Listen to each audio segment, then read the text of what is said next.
นมสวิโรจะជារាងស្រទាប់ស្ដើងហើយរសជាតិស្រដៀងនឹងនំពងទាគ្រាន់តែមានស្នូលពីខាងក្នុង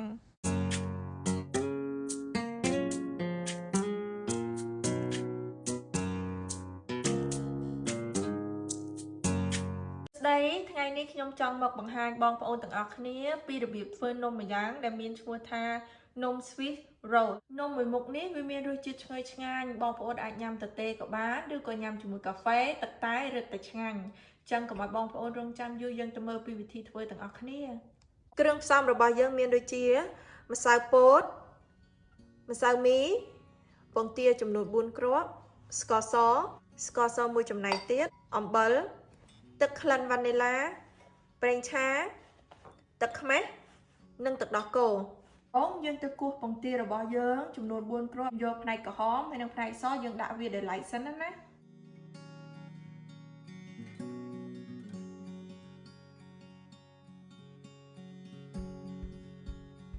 យើងទុកពងទាពណ៌ក្រហមមកដោយឡែកសិនណាឥឡូវខ្ញុំមកវាយពងទាផ្នែកពណ៌សរបស់យើងឲ្យឡើងខាប់តទៅពីយើងវាយពងទាពណ៌សរបស់យើងបានរយៈពេលប្រហែល1នាទីយើងដាក់ទឹកខ្មេះរបស់យើងចូលណាពងទាសរបស់យើងវាឡើងពពុះតិចអញ្ចឹងយើងត្រូវចាក់ស្ករសរបស់យើងនេះឲ្យចូលប៉ុន្តែកុំចាក់ទាំងអស់យើងចាក់ម្ដងបន្តិចរហូតតទៅអស់តែបន្តវាយពងទាពណ៌សរបស់យើង6 7នាទីអីទៅឲ្យវាខាប់ខ្លាំងពេលដែលខាប់ខ្លាំងយើងលើកទៅធន់នឹងកាប់ទៅបើវាអត់ធ្លាក់បានន័យថាវាល្អហើយទុកពងទាសដែលយើងវាយរួចហ្នឹងដោយឡែកសិនទៅបន្ទាប់យើងត្រូវមកវាយពងទាពណ៌ក្រហមរបស់យើងជាមួយគ្រឿងក្រៅរបស់យើងទាំងអស់ចូលគ្នាបន្ទាប់យើងដាក់ស្ករសរបស់យើងដែលមានមួយចំណែកនេះទៀតចូលបន្តវាយពងទាក្រហមរបស់យើងជាមួយនឹងស្ករសឲ្យវាខាប់បន្តិចជាបន្ទាប់យើងដាក់អំបិលចូលគោប្រេងឆាជាបន្ទាប់យើងដាក់ម្សៅមីហើយនិងម្សៅពោតចូលប៉ុន្តែយើងត្រូវមានកូនកត្រងមួយសិនណាយើងចាក់វាលើហ្នឹងដើម្បីឲ្យម្សៅចេញមកម៉ត់ល្អជាចុងក្រោយយើងចាក់ទឹកក្លិនវ៉ានីឡារបស់យើងចូល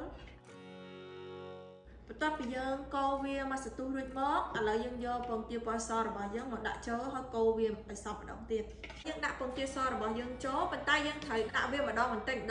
បានយើងកូរវាសព្វល្អសនិងពងទាក្រហមចូលគ្នាយើងត្រូវកូរដោយដៃថ្នមដើម្បីកុំឲ្យវាមានពពុះណា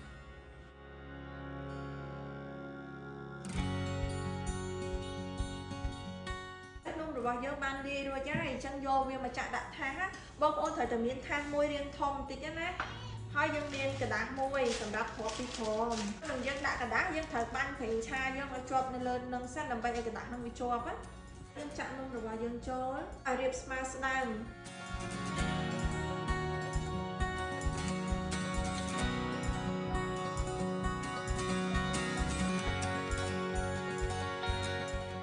ដាក់វាហើយយើងលើកថាសយើងរលាក់ទៀតណាឲ្យសាច់ម្សៅនឹងវាស្មើហើយនំរបស់យើងរួចរាល់ហើយយើងយកវាទៅដុតបានហើយយើងត្រូវដុតវានៅកម្ដៅ320 Fahrenheit ក្នុងរយៈពេល20នាទី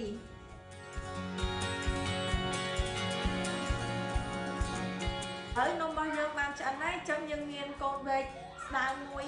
យើងឆ្កឹះវាគៀនដើម្បីកុំឲ្យវាជាប់ហើយយើងលើកវាកាប់ចាក់ដាក់លើកណាត់យើងណា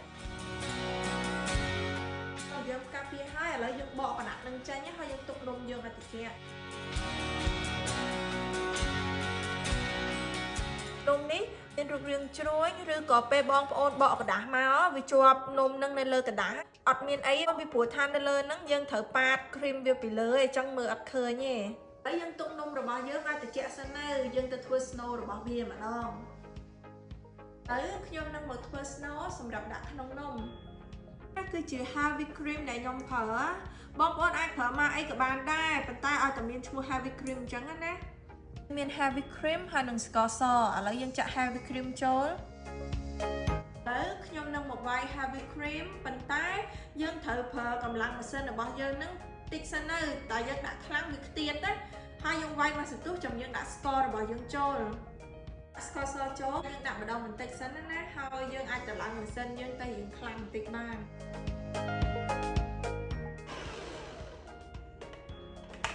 ឥឡូវ heavy cream យើងវាយរួចហើយ cứ việc khắp chẳng á tầm miên cái đặt sầm áp rôm nông rồi bao giờ á nước tiên về về và hai bộ bảy nắng nào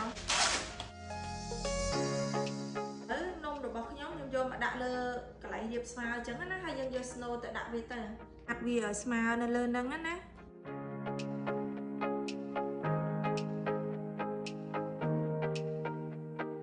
liệp cream rồi bao giờ ở smile mới dân mua viết á phần tay dân mua viết thnom thì nhá của mọi bay nôm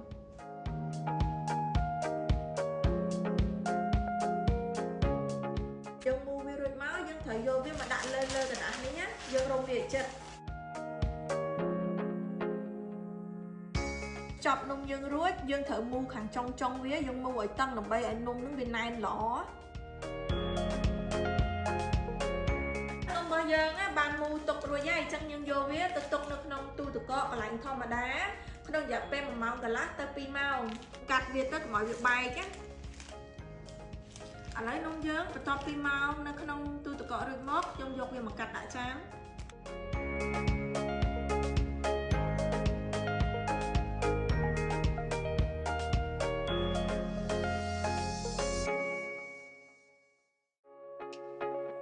nông rồi bỏ nhóm á nhóm ban cắt đi chuyện đống hai ấy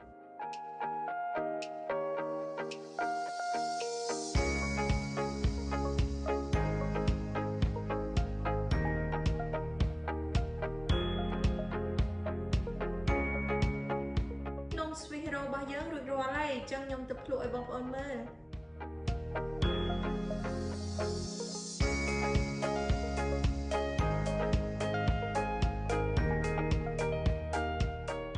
áp sạch nông bóng tía cái thao với tôn lọ mình tên xong đáp nông Sweet Hero ní á sạch nông việc hàng trái cái thác tôn là mới hay bơ với áp ai mê ok này tụi con ní ọc con á để tôi xem video PVT phương nông mới ní chụp nên video bằng tọa tiết bye bye